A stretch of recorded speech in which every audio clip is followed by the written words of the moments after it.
આપનો આપ અહીંયા આવ્યા માનતા પૂરી કરી અને એમને જે શિક્ષણની વાત કહી છે કે ભાઈ શિક્ષણ એક એવું હથિયાર છે બેનનું કેવું કે એનાથી દરેક પ્રયત્નો તમે સિદ્ધ કરી શકશો.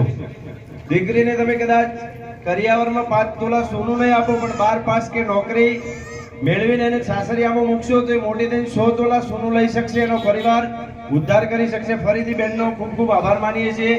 તમારો કિંમતી સમય નીકાળી તમે અહીંયા આવ્યા એ બદલ સમગ્ર ગ્રામ વતી માં અટમાઈ પરિવાર વતી હું આપનો ખૂબ ખૂબ આભાર માનું છું. અને આગળ હવે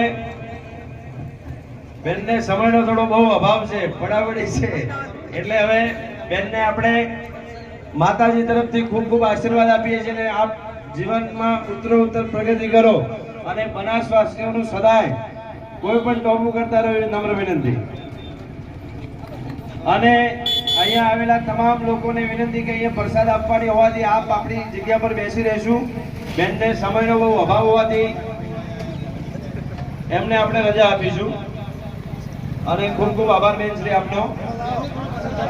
ચાલુ કરી દો પ્રસાદનું ચાલુ કરી દો.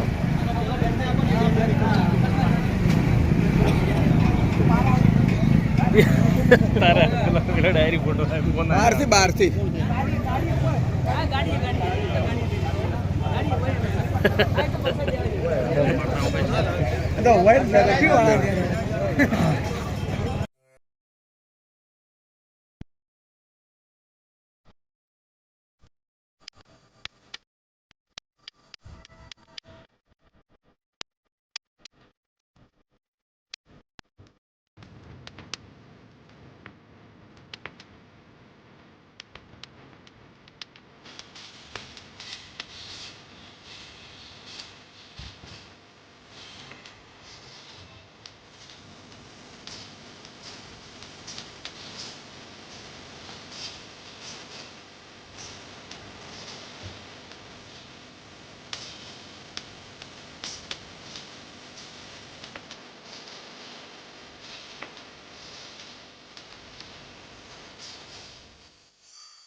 આગામી લોકસભાની ચૂંટણીમાં તો બેન શ્રી રૂબરૂ અહીંયા આપણે અટમાઈ માના મંદિરે દર્શન કરવા શ્રીફળ મૂકવા માટે આવશે.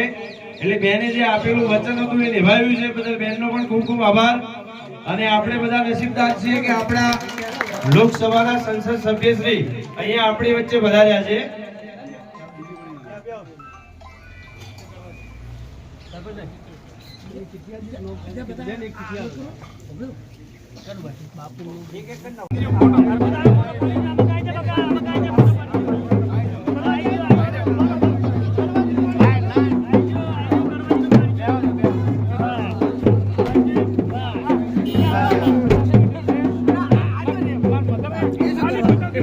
ગુલાબ